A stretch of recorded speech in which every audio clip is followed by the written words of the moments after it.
Labas din ng mga bata sa gulo nyo ni Elias Villanueva, kuya.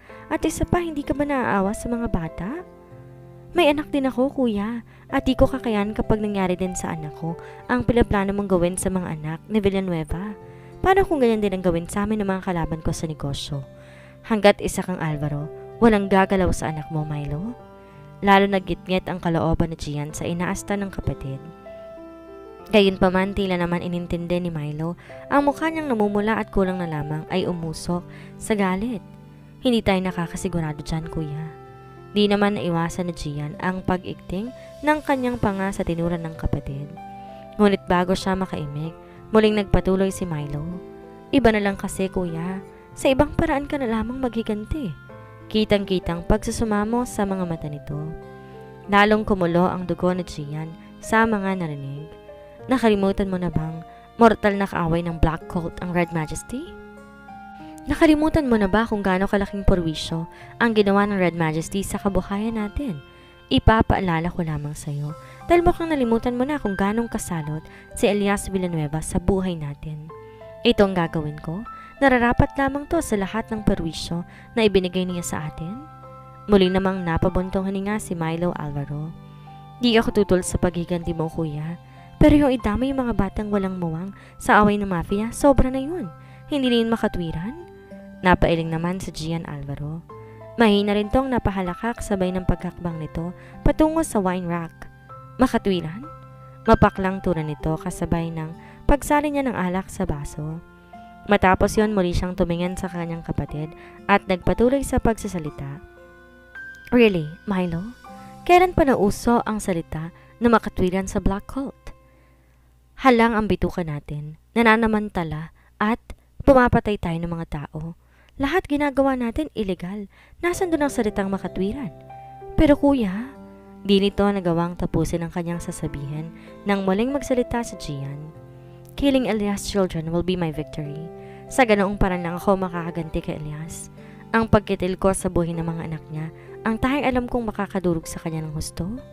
Tura nito kasunod ang pagtungga niya ng alak. May iba pang paraan, kuya. Muli namang napabaling si Gian sa kanyang kapatid. At ano namang ibang paraan yan, ha? Tila sandali namang nag-isip si Milo bago siya lakas loob na magbigay ng suhestyon. Sirain mo ang relasyon nilang mag-asawa. Palabasin mo na may kabit ang misis niya. Di naman maiwasan ni Gian ang mapataas ng kilay sa suhestyon ng kapatid niya. Narinig kong usapan niyo kanina.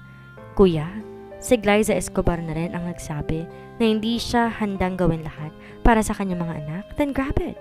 Sabihin mo sa kanya makipaghiwalay siya kay Villanueva at sumama siya sa iyo. Napailing naman sa Gian Alvaro. I am not interested with that woman, Milo. Aanhin kong babaeng pinagsawaan ni Elias. Lalo namang lumapit sa kanya si Milo. Nagpatuloy to sa pagkumbinse sa kanya. Kung ayaw mo sa kanya, ay di palabasin na lang yung iiwan yung mag-aama nyo para sa iyo. That's the best revenge for Elias Villanueva. Mapaparamdam mo rin sa kanya kung paano pakiramdam na ipagpalit ng iba. Siguradong sigurado na siya, sobra siyang masasaktan. Kuya, dahil sa dami ng lalaki, sa mortal pa niyang kaaway na sasama ang misis niya. Tila naman na mait ang panlasa ni Gian sa narinig. Sa suhestyon ng kanyang kapatid, tila pinapaalala lamang nito ang nakaraan, ang pakiramdam ng maiwan, at ipagpalit sa taong sobra niyang kinainisan. Di natago ni Gian ang pagkalukot ng kanyang mukha. Enough with your pathetic suggestions, Milo. Nakapag-desisyon na ako. Wala ko ibang gusto ngayon kundi kitilin ang buhay ng tagapagmana ni Elias. Kuya! Di yan nagawang maipahayag ang pagtutol nang itaas sa Gian ang palad nito. Tila nagsasabi na tumigil na siya. Enough, Milo. Hindi mo na mababago pang isip ko. Huwag mo na akong kulitin pa dahil baka sa'yo ko maibunto ng galit ko. Baka malimutan kong kapatid kita. Napabuga na lamang ng hangin si Milo. Nag-iwas naman ang tingin sa Gian at nagpatuloy sa pagtungga ng alak. Namayani ang sandaling katahimikan. Nang di siya makatiis, muli siyang nagsalita. Okay, fine, kuya. Hindi ko na kukontrahin pa ang desisyon mo. Pero sana man lang bigyan mo rin ng sarili mo ng kahit pagkain man lang. Hindi naman maiwasan ni Gian ang papabaling sa kanyang kapatid. Natatawa sila. Nakakaawa kasi, kuya, lalo na ang mga bata. Mula nang dumating sila dito, isang beses pa lang silang binigyan ng pagkain. Napahilot sa kanyang sentido sa Gian Alvaro. Feed them if you want. Umalis ka nga sa harapan ko, baka di kita matansya. Iritadong wika pa nito. Lupay-pay naman ang balikat ni Milo na tumalikod para tunguhin ang pinto. Nakakailang hakbang pa lamang siya nang muling magsalita ang nakatatanda niyang kapatid. Siguraduhin mo lang na pagpapakain ang gagawin mo sa kanila. Kung pinaplano mo silang iligtas, huwag mo nang tangkain. Hindi kita mapapatawad kapag sinira mo ang plano ko, Milo. Naparunok naman si Milo bago siya lumingon sa kanyang kapatid. Huwag kang mag-alala, kuya. Wala akong planong gawin yan. Tsaka isa pa, bantay saradong hideout. Malamang, mailabas ko sila dito'y malabo. Nanatili naman ang mariing titig niya ni Gian. Tila ba tinatansa ang binitawan niyang salita. Nang dito muli siya nagsalita. Sige kuya ha, aalis na ako. Nanatili namang walang imek sa Gian Alvaro. Nanatili din tong nakatitig sa papalayo niyang kapatid. Di niya maintindihan ang malasakit na pinapakita ng kapatid niya sa anak ng kaaway nila. Ngunit malinaw kay Gian ang dapat niyang gawin. Oras na traidorin siya ni Milo. Hindi siya mangingimi na patayin ito. Di maiwasan ni Glyza ang mapalingon sa pintuan nang bumukas iyon. Mula roon pumasok ang isang lalaki na nakasuot ng black rugged jeans at kulay kremang t-shirt. Naging simple ang itsura nito dahil sa sulok nitong step-in. Mapapansin ang maputi nitong balat, natural na mapupulang labi, matangos na ilong, singkit na mga mata. Maamo rin ang mukha nito, ngunit dahil nasa poder sila ng kaaway, natitiyak nila na halang din ang bituka ng lalaki. Glyza Escobar? Di umimik si Glyza sa halip. Kumilos na ang kamay niya upang yakapin ang kanyang mga anak. I brought some food. Nilahad ng lalaking food tray na hawak nito, kasabay ng lalo pa niyang paglapit sa mag-iina. Kain na. Gumuhit naman ang munting ngiti sa labi nito, kasabay ng paglapag nito ng tray sa harap nilang mag-iina. Tila parehong natakam ang dalawang bata na makitang fried chicken na dala ng lalaki. Kumilos si Jiho upang lumapit at kunin ang pagkain, ngunit mabilis na napigilan ni Glyza ang kamay nito. Sandali lang. Mabilis pang wika ni Glyza. Naging dahilan yon para mapalingon sa kanya ang mga bata. Kitang-kita ang tila nagtatanong nitong mga mata. Titikman muna ni Mommy, okay? Kitang-kita ang pag-aalinlangan sa mukha ng babae habang nakatingin sa pagkain nakakain sa kanilang harapan. Don't worry, walang lason yan. Mahinahan naman na wika ni Milo. Umupo rin to para mapantayan ang mag-iina. Safe to. Ako mismo nagluto nito at saka masarap kayang luto ko. Kasabay noon ay ang pagkuha ng pagkain. Walang alinlangan yung sinubo at ginuya. Napaawang naman ng bibig ang dalawang bata habang nakatingin sa estrangherong lalaki. Kain na. Nakangiting yaya nito sa dalawa. Nagkatingin na naman ang kambal. Ilang sandali lang kumilos na sa Jared. Marahan tong kumilos sa tila nag-aalinlangan. Na makakuha ng pagkain ng bata, sunod namang kumuha ang kakambal nito. Tila nanunuyo ang lalamunan ni Glyza. Di niya mawari kung paano nga ba siya aakto. How old are you, children? Magilaw na tanong niya sa dalawang bata. Nagpatuloy din to sa pagkain. Tila ba nasa isang salo-salo lamang sila? 4, mister? Si Jiho ang sumagot. Napatango naman ang lalaki. You have the same age with my son. Gumuhit ang ngiti sa labi nito. He's also adorable just like you. Nanatiling nakamasid sa kanila si Glyza. Really, mister? Sa isang iglap, tila naging komportable na ang mga bata. Nasa Jiho sa lalaki. Nanatili namang walang imik ang kapatid nitong si Jared, bagamat halatang nakikinig naman sa usapan. Yeah, he also loves playing volleyball. I love that game too. Di natago ng batang sa Jiho ang excitement. Maybe we can play together. Di maiwasan ni Glyza ang napansin ang unti-unting paglaho sa ngiti ng lalaki. Ngunit makalipas ng ilang sandali, gumuhit ang tila pilit ng ngiti sa labi nito. For sure, he would love that. Marahan din itong hinaplos ang ulo ng bata. Napahagikik naman si Jiho bago to muling nagpatuloy sa pagkain. Nagpunta naman ang tingin ng lalaki kay Glyza. Muli, naramdaman ito ang paninitig sa kanya ng babae. Kain na. Marami nang naman tong dala ko. Magilaw niyang yaya sa babae. Ngunit sa halip tumugon si Glyza sa tanong nito, ay muli na lang itong nagtanong. Sino ka ba? Pinakatitigan ni Glyza ang lalaki. Di ka mukhang tauhan ni Gian. Bukod kasi sa maamon nitong mukha, wala rin tong dalang barel. Di gaya ng mga lalaking kumalag sa kanyang tali kanina. Ngumiti naman ang lalaki. Well, you're right. Di niya nga ako tauhan. Tumayo ito sa pagkakaupo. Pero hindi na importante kung sino ako. Ang role ko lang naman dito, bigyan kayo ng makakain ninyo. Ngunit hindi umimik si Glyza, muli itong nagsalita. Maiwan ko na kayo. Humakbang ang paa nito paalis, ngunit natigil siya nang magsalita si Glyza. Sandali. Muli namang napatingin sa kanya si Milo. Kung hindi kanya tauhan, then bakit ka nandito? Because I can access the place. Hindi niya ako tauhan pero pwede nating sabihin na pinagkakatiwalaan niya ako. Muli siyang kumilos upang umalis na, ngunit mabilis na nagsalita si Glyza sabay ng pagtayo nito. Sandali lang muna. Nang muli, tumitig sa kanya si Milo. Binigyan niya to ng tingin na tila nagsusumamo. Kung pinagkakatiwalaan kanyang ibig sabihin, alam mo kung anong plano niyang gawin sa amin. Di naman umimik si Milo. Sa halip na natili itong nakatitig sa babae. Sinamantala naman yon ni Glyza para magpatuloy sa pagsalita. Tulungan mo kami, please. Magkadaop ang para ni Glyza, sabay ng pagtawid nito sa kanilang distansya. Parang awa mo na, tulungan mo kaming makatakas. Napabuntong hininga naman ang lalaki.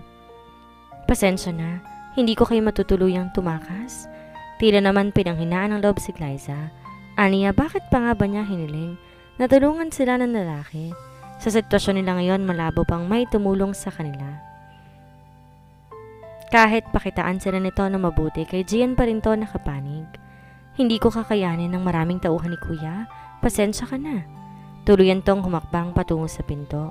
Humawak sa seradura at handa nang lumabas nang muli tong lumingon sa kanila.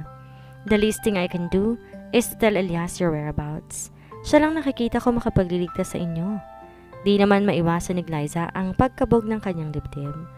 Kahit papano nabuhayin siya ng pag-asa na maliligtas sila, ngunit di niya maiwasang matakot. Aniya sa isip, paano kung si Elias naman na mapahamak? Maraming tauhan ng Red Majesty, siguradong kakayanin nila kayong iligtas. Di naman maiwasan ni Glyza ang mapakunot noo. Red Majesty? Di nalingid sa kanyang kaalaman ang naturang samahan dahil sa illegal na gawain ng organisasyon gaya ng pagsangkot ito sa human trafficking at illegal drugs. Bakit nakikialam ang Red Majesty sa pagligtas sa amin? Di naman maiwasan ni Milo ang namutla. Sa tinuro ng babae na tiyak niya na wala itong alam sa mafia na pinamumunuan ng kanyang mister. Di rin naman nakaligtas sa paningin ni Glyza ang pamumutla ng lalaki. Lalo tuloy kumabog ang kanyang dibdib. Bigla niyang naalala na minsan tila narinig niya na winika ni Elias ang salitang mafia. Naparanok siya. Nabuo ang sanghinuha sa kanyang isip, ngunit gusto pa rin niyang makasiguro. Ano ang kinalaman ni Elias sa Red Majesty? Mabilis na bumaba si Elias mula sa kahihintong sasakyan. Matapos maibalita sa kanya na tinakasan ni Glyza ang mga tao niya, agad na siyang kumilos upang i-trace ang cellphone ng kanyang misis at dinala siya nito sa isang parke. Nadatnan nila doon ang mga tauhan niya. Glyza? Agad niyang ginala ang paningin. Where is Glyza? Napayo ko ang kanyang tauhan. Pasensya na, boss. Bumaling naman sa iba pa niyang tauhan, si Elias. Ano nangyari? Bakit niyo hiniyang umalis? Kabilin-bilinan ko naman sa inyo. Pantayin niyo, di ba? Pasensya na talaga, boss. Marahan na lamang siyang napabuntong hininga. Dapat hindi na lang niya iniwan ang asawa. Na makita niyang may kausap ito sa cellphone na umiiyak, dapat naghinala na nga siya. Ang sungit kasi ni ma'am, boss. Sabi niya, ang bilin mo naman daw bantayan siya. Di mo naman daw sinabing wag siyang hahayaang umalis. Napahilot na lang sa kanyang sentido si Elias. Tiyak niyang ginawain ng kanyang asawa upang wag itong pigilan ng kanyang mga tauhan. Sinundan naman siya, boss. Pero yun na nga lang di nagtagumpay kasi ang bilis naman ng pagmamaneho. Nang hindi siya umimik, sumabad sa usapan ng isa pa niyang tauhan. Nahanap namin ang sinasakay ni Ma'am Glyza, boss, pero wala siya doon. Ito namang cellphone niya dito sa park namin hinahanap. Naghahanap na rin kami dito sa paligid pero wala dito si Ma'am. Muli na lang napabuga ng hangin si Elias. Pakiramdam niya ay bumigat lalo ang kanyang dibdib. Kumilos ng iba, boss. Sinusubukan makakuha ng lead mula sa mga CCTV footage. Napabuga na lamang si Elias ng hangin bago ito bumaling kay Justin. Justin, let's try to dive near the area. Bakit nasa malapit lamang si Glyza? Muli itong bumaling sa iba pa niyang mga tauhan. Balitaan ito agad ako kapag may nakita na kayo sa CCTV. Mabilis na tumango ang kanyang tauhan. Let's go, Justin. Sige, boss. Mabilis naman kumilos si Justin para ipagbukas ito ng sasakyan. Walang imek na pumasok si Elias sa passenger seat. Inikot ito ang lugar. Bawat eskinita dinaanan nila, ngunit di sila nagtagumpay na mahanap ang kanyang asawa. Tell me, Justin, wala naman sigurong masamang nangyari sa asawa ko, right?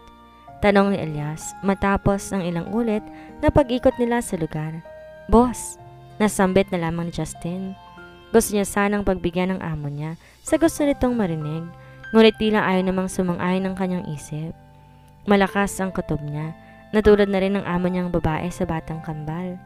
Kapag napahamak si Glyza o ang mga anak ko nang dahil sa akin, di ko mapapatawad ang sarili ko. I cannot afford to lose any of them. Hindi ni Elias napigil ang pagturo ng kanyang luha at iyon nakaligtas sa paningin ni Justin. Nag-iwas na lang siya ng tingin at muling ibinalik ang tingin niya sa kalsada. Agad namang pinunas ni Elias ang tumulong luha. Boss, mag-uumaga na. Tumigil na po muna tayo sa paghahanap. Agad naman umiling si Elias. No, hindi ako titigil hanggat hindi ko nahahanap ang mag-iina ko. Ilang ulit pa silang naghanap sa lugar hanggang sa makatanggap ng mensahe si Elias mula sa iba pa nitong tauhan. Ayon sa mga to, may nakalap silang mga CCTV footage. Noon na rin nagpasya si Elias na umuwi muna sila ng mansyon. Kabababa pa lamang nila ng sasakyan nang mag-vibrate na ang cellphone niya. Agad napunta roon ang atensyon ni Elias at di niya naiwasang mapakunot noo na makita niyang nakatanggap siya ng mensahe galing sa unregistered number. I know your family's whereabout. Dinukot sila na Gian. Kung gusto mo silang iligtas, kailangan mong magmadali. Sa ibaba ng mensahe, naroon ang isang address. Kasunod ng address ay isang litrato ng house map. Nakalagay din doon kung saan sila maaari na pumasok upang ligtas ang kanyang asawa. Maging ang maaari nilang daanan paalis ay naroon din. At dahil katabi lamang niya si Justin, ay hindi rin nakaligtas sa paning ng lalaki ang laman ng mensahe. Baka pain yan, boss. Di naman inintindi ni Elias ang tinuran ng kanyang tauhan. Agad siyang nagdial para makausap ang message sender. Di naman siya nabigo dahil agad sinagot iyon. Di naman naiwasan ni Elias na mapakunot no. Who are you? It's me, Milo. Do you still remember me? Di naman naiwasan ni Elias na mapaisip. Iisa lang naman ang kilala niyang tao na may pangalang Milo. Ikaw ba talagang may hawak sa pamilya ko? Di naman nakaligtas sa pandinig ni Elias ang pagbuntong hininga na nasa kabilang linya. Hawak sila ni Kuya. Di maiwasan ni Elias na mapakunot noo. At napakuyom ng kamao. Nagingit-ngit ang kalooban niya sa ideyang buhay pa pala ang mortal niyang kaaway. Hayop talagang kapatid mo. Bakit niya dinadamay ang pamilya ko? Napaigting ang kanyang mga ngipin, kitang-kitang paglabas ng litid ni Elise sa leeg. You know the answer. At determinado si Kuya. Napatayin ang mag-ina mo? Kung gusto mo silang iligtas, huwag ka nang magsayang ng oras. Napatingin si Elias sa katabi niyang si Justin. Umiling naman ang lalaki at tila nagsasabing huwag siyang papayag. Maging siya rin na may napapaisip na rin kung totoo nga kayang hinala ni Justin na paing lamang din sa kanya. Why are you helping me? Bakit nga ba? Di ba dapat kalito sa kanya dahil munti ka niya nang mapatay ang kapatid nitong si Gian? I am not doing this for you. I'm doing this for your children. May anak din ako at di ko gugustuhin maipit din ang anak ko sa gulo ng mafia. Kahit di nakikita ni Elias ang tauhan, kita na nadama nito ang sinseridad sa tinig ng lalaki. Iligtas mo ang mga anak mo. Pero isa lang ang hiling ko, sana wag mong papatay ng kuya ko. Bigyan mo siya ng pagkakataon. Baka sakaling magbago pa siya. Bago si Elias nakaimik, muling nagsalita ang lalaki. I know you're doubting me. Nasa magkalabang mafia tayo, pero kahit kailan naman, hindi tayo nagharap bilang magkaaway. Hindi kita pipilitin na pumunta. Nasa sayo kung pakikinggan mo ko. Basta't ako, gagawa ako ng pangako kay Miss Escobar. Hindi ko maliligtas sa mag-ina mo at talagang ito lang ang magagawa ko para sa kanila. Ikaw lang ang nakikita ko makapagliligtas sa kanila mula sa kamatayan. Hindi na nga magawang makaimik ni Elias. Kita nang matapos ang tawag ay binagabag siya ng isipin. Dapat nga ba siya na magtiwala sa mga binitawang salita ni Milo Alvaro? Paano nga kung totoo ang hinuha ni Justin na isa lamang siyang pain? Ngunit paano naman kung nagsasabi ng totoo si Milo? Nagtatalong kanyang isipan. Ilang sandali siyang natahimik. Matapos ang sandaling pagmumuni ay saka si Elias nagsalita. Paghandain mo mga tao natin, Justin. Ililigtas natin ang mag-ina ko. Puro ng determinasyon ni Elias, naturan, kasabay ng paghakbang nito papasok sa mansyon. Agad naman din sumunod sa kanya si Justin. Pero boss, paano kung setup lamang pala yun? Agad naman siyang nilingon ni Elias. At paano kung hindi? Boss, si Milo yun. Kapatid yon ng kaaway mo. Exactly. Si Gian ang kaaway ko at hindi siya. Boss naman. Napakamot naman ng batok si Justin. Kung ayaw mong sumama, magpaiwan ka, Justin. Muli siyang nagpatuloy sa paghakbang. Agad din naman sumunod sa kanya si Justin.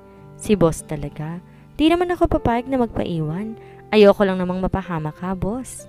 Natigil si Elias sa paghakbang at muli bumaling sa kanyang tauhan. Kung mapapahamak ako para lang mailigtas sa mag-ina ko, then it's just fine. I'm willing to take the risk just to save my family. Wika ni Elias. At dito na po nagtatapos ang kabanata ng ating kwento. Sana'y muli niyo po akong samahan sa mga susunod pang kabanata. Maraming salamat po. Ingat po tayong lahat.